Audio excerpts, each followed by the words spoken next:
ఒకరోజు army officer Arjun తన కుక్క బ్రూనోతో ఎయిర్పోర్ట్కి చేరుకుంటాడు.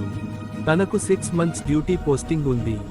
బయలుదేరే ముందు బ్రూనో కళ్ళలోకి చూస్తూ చెబుతాడు, నేను తిరిగి వస్తా బ్రూనో, నువ్వు ఎదురు చూస్తావు కదా. విమానం ఎగురుతుంది, కానీ బ్రూనో వెనక్కి వెళ్ళదు.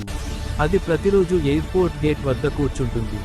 విమానం శబ్దం వినిపించినప్పుడల్లా లేచి చూస్తుంది, ఇదేనా నా యజమాని వస్తున్న విమానం. మంచు, వర్షం, ఎండ ఏదీ ఆగనివ్వదు. ప్రతిరోజు అదే చోట కూర్చుని అర్జున్ తిరిగి వస్తాడనే ఆశతో తన వాలును కదిలిస్తూ ఉంటుంది. 6 నెలల తర్వాత అర్జున్ తిరిగి వస్తాడు. విమానం నుంచి బయటకు వచ్చిన వెంటనే గేటు దగ్గర ఒక పరిచయమైన మొరిగే శబ్దం వినిపిస్తుంది. అర్జున్ వాలి కళ్ళలో నీళ్లు. బ్రూనో పరుగెత్తి అతని చేతుల్లోకి దూకుతుంది. ఆ క్షణం మాటల్లో చెప్పలేని ప్రేమ.